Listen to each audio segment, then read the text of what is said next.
everyone! Today guys is very overcast here in our farm. So anyway guys, ako nga pala si Wilma. Welcome to my farm. Ang video natin ngayon guys ay tungkol sa aking mga baboy. So punta tayo sa aking piggery guys at may papakita ko sa inyo kung paano ako pumili ng inahin.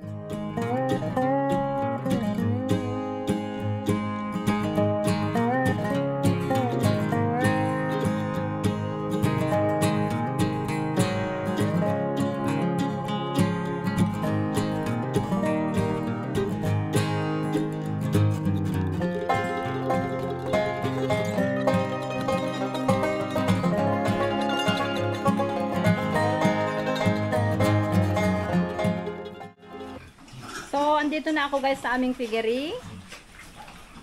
Ayan. Ayan, nag-install na kami guys ng ilaw.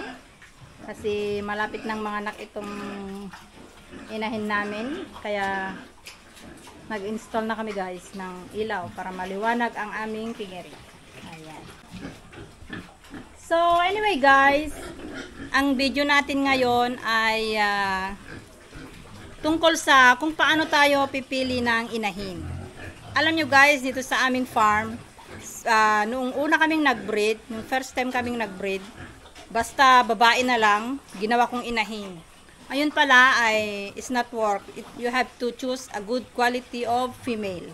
Kaya nagpapili ako sa aming veterinary kung ano ang gustong gawing ang magandang inahin. So, ganito pala guys ang magpili ng inahin. So, marami kayong pagpipilian guys ng inahin. Pero, ang pinili ko guys na inahin ay yung ayan. Ito, this is very naughty. So, oh, see? Injured? Itong baboy na ito guys ay ito ang pinili ko. Kasi ito ang turo ng aking technician. Yan. Malapad ang kanyang likod. Mahaba ang katawan. At ang suso niya guys is 14 suso. At yung paa niya guys ay nakikita niyo guys yung kuko niya. Nakatayo. Yan. Nakatayo ang kanyang kuko. So yan guys ang magandang klase ng hinain. At nakikita nyo guys sa kanyang ari, maganda ang shape niya. Kasi may babae guys na maliit ang kanyang ari. Kagaya nung binenta ko noon, yun ay palpak na inahin na ginawa ko guys. Kasi sarili kong pag-iisip yun na namili, basta na lang babae ginawa kong inahin. So napalpak ako dun guys. Ang lahi ng aking mga baboy guys ay Landrace at Large White.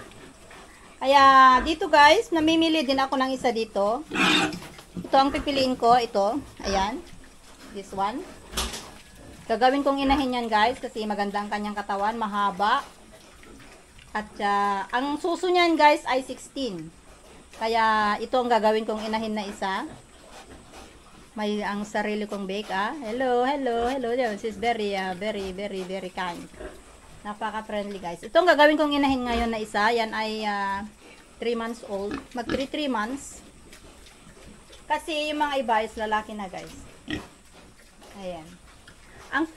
Kaya pinili ko yun guys kasi maganda ang kanyang katawan. Ito, mahaba guys ang kanyang katawan. Kaya itong first time pa lang na magbuntis ito guys, pero nakikita nyo ang kanyang katawan. Mahaba guys, ang ganda. Lalaki pa yan pag manganak. Kasi bata pa. Wala pa, magwa 1 year pa lang ito. Kasi first time na pa lang na magbuntis. So, at i-update ko din kayo guys sa aking baboy. Ito guys ay 107 days na siya. So, ilang araw na lang guys ay magpapaanak na naman ako. Pag may awa ang Diyos.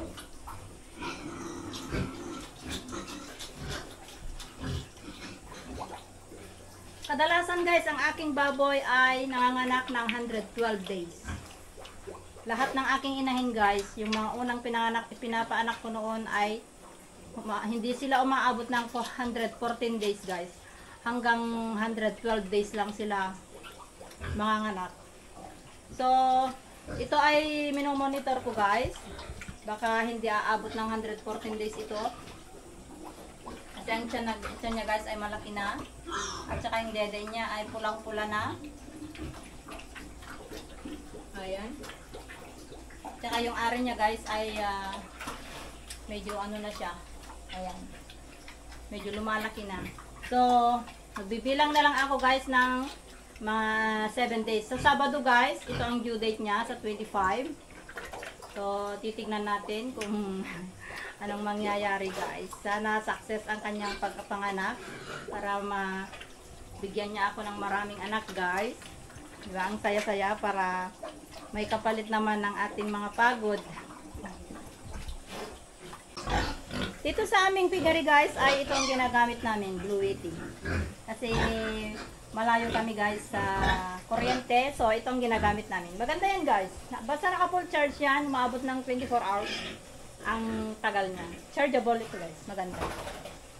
Tignan niyo ang piggery namin is napakaliwanag na yan. Napapailaw niya ang 3 ilaw. Ayan. Electric fan pwede rin.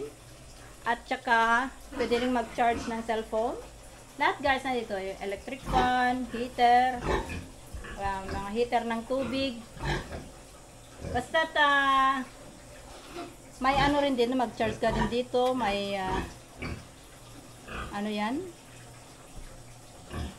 May earphone din dyan, may USB, may 4 na saksakan dyan guys.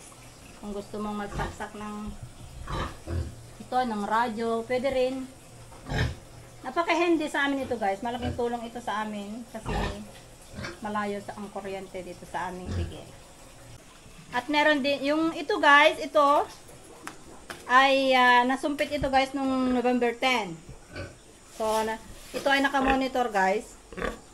November 10 nung nasumpit ito. So may ano pa, ilang linggo pa bago ko makikita kung buntis o hindi. So, okay guys. Hanggang dyan na lang guys. Salamat sa panonood. Thank you for watching. And have a nice day guys. Sana masaya tayo ngayong Pasko. At malapit na guys ang Pasko. Advance Merry Christmas na lang sa ating lahat. Tuloy lang tayo guys sa pag-aalaga ng baboy. At makakamit din natin guys ang mahal na presyo. Kasi ngayon ay medyo mura-mura muna. At baka sakali makamit din natin ang tamang presyo at yan na rin tayo kikita. Ito naka-separate ito guys kasi mahina siyang kumain pero maganda na. She's okay now. So, thank you guys for watching. And have a nice day guys. Hello. Say bye-bye.